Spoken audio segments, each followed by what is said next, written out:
Sobrang masaya si Roxy nung nakita niya na nagpakaama si Doc Kevin sa kanyang anak at dapat na niyang suklian ang lahat ng kabutihan na ibinigay ni Doc Kevin sa kanila.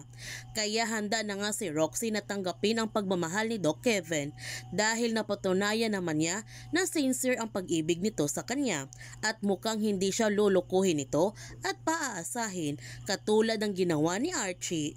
Sinabihan ni Doc Kevin si Roxy na bigyan siya nito ng chance na mahalin siya at sinagot na nga ni Roxy si Doc Kevin. Sobrang natuwa si Doc Kevin at niyakap niya si Roxy. Nakita naman ni Archie ang kanilang pagyayakapan at nasaktan na naman si Archie nito.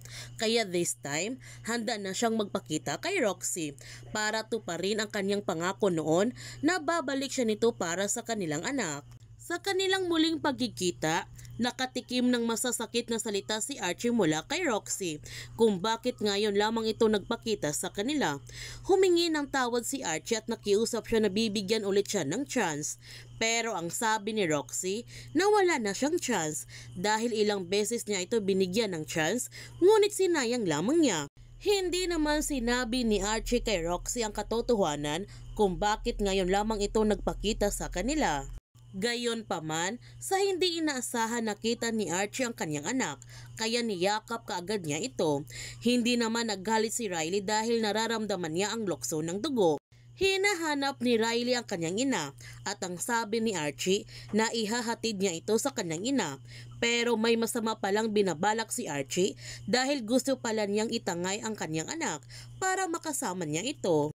Umiiyak naman si Rhea dahil nawawala si Riley at hinanap na niya ito sa buong ospital ngunit hindi niya ito nakita. Kaya ipinaalam kagad niya kay Roxy ang pagkawala ni Riley at sobrang natatakot si Roxy kung nasaan na ang kanyang anak pero hindi nila alam na tinangay na pala ito ni Archie. Kaya huwag natin palalapasin ang kapanapanabik ng mga tagpo sa High Street. Kung bago ka pa channel ko, don't forget to like, subscribe, and click notification bell para palagi kang updated sa mga videos in-upload ko. Thank you for watching and God bless to everyone.